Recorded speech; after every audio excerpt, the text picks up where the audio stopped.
Today we're going to be taking these bass sounds and processing them into a drop that sounds like this.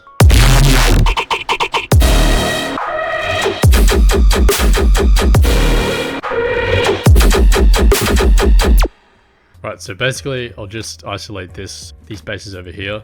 So without the effects, you have something like this, really dry.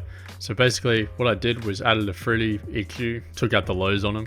Then I put an OTT on about 75%, put the in gain up to a 6.2 and the out gain up to 4.7. I lowered the lows here and the mids. Then I put a saturator on, basically put the mix all the way up.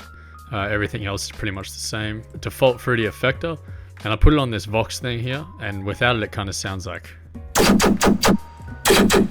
So it adds a really nice kind of a formant veil to it. I've got two dispersers, one at D sharp 6 and then D sharp 4. So that's the key of the track. So we just kind of, you want the tonality to sound similar. Put a fruity reverb on it, a tiny amount of reverb, just so you can automate it throughout your drop. And then obviously just a G clip at the end here, and boosted the gain all the way up to 8 decibels. And I just put this on because, I don't know, it's a magic button.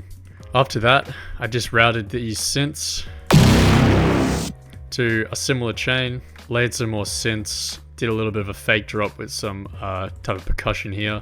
This is just a bad clap bass sound, and this is just some sort of a perk. You can do this with anything. For example, we're dragging a bass from our newest Sounds of the Scorched sample pack. If you guys are looking for break the writer's block, I highly recommend this pack. 20 bass loops,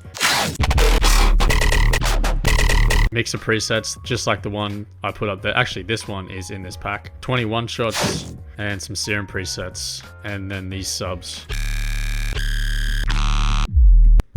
which are crazy. So I'll drag in this bass loop and route it to 24, which was the processing chain we have. It's already at 140 and it's in D sharp, but because the processing chain kind of makes things atonal, you can just move the pitch shift to anything, and the sub will act as the kind of anchor to keep everything in key. And we put it on the processing chain we just made, and it should sound something like this. And without it. So it's really good for making things harsh and slap through the mix.